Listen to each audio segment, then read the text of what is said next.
Hi అండి, అందరికీ నమస్కారం. నేను మీ సోను స్వాతిని. చూడండి, ఆకాశంలో ఏం తిరుగుతున్నాయి?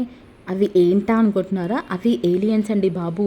అప్పట్లో అయితే చాలా తిరిగేవి. ఇప్పుడు చాలా రోజుల తర్వాత మళ్ళీ నాకు ఏలియన్స్ కనిపించాయి. ఈ వర్షాకాలంలో చాలా తిరుగుతాయంట ఏలియన్స్. చూడండి ఎలా తిరుగుతున్నాయో. ఒకటి కాదు, రెండు కాదు, 3, 4 ఉన్నాయి కదా ఏలియన్స్.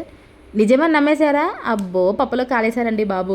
ఇట్లాగే చెప్పాడండి మా హస్బెండ్. పెళ్ళైన కొత్తలో నన్ను పడుకున్న దాన్ని లేపి మరి, చూడు ఆకాశంలో ఏలియన్స్ తిరుగుతున్నాయి, ఎలా తిరుగుతున్నాయి చూడు అని చెప్పాడు. నిజంగా ఏలియన్స్ ఏమని చెప్పేసి నేను నిజంగా భ్రమపడిపోయి, అవునా ఏలియన్స్ కిందికి వచ్చేస్తాయేమో, పద లోపలికి పద అని చెప్పేసి నేను లాక్కొనిపోయాను మా హస్బెండ్ని. అవి నిజానికైతే ఏలియన్స్ కాదు. ఒక డిస్కో లైట్ ఉంటుంది కదా, డిస్కో లైట్ ఎక్కడైనా పెట్టినప్పుడు ఆ డిస్కో లైట్ తిరుగుతూ ఉంటుంది కాబట్టి, సో ఆ లైటింగ్ అలా ఆకాశంలో పడుతూ ఉంటుంది. అది నాకు తర్వాత తెలిసింది నిజంగా ఏలియన్స్ అని చెప్పేసి నేను భ్రమపడిపోయి అంత భయపడిపోయాను. అలా ఉందన్నమాట. సో మీరు కూడా అలాగే ఏలియన్స్ అనుకునేవారు. అదంతా ఏం కాదు, డిస్కో లైటింగ్ అలా పడుతుందన్నమాట. సో అదేదో నాకు అట్లా గుర్తుకొచ్చింది మళ్ళీ కనిపించేసరికి. సో ఫన్నీగా అలా జరిగింది కదా అని చెప్పేసి. సో వీడియోస్ ప్లీజ్ లైక్ చేయండి. బాయ్.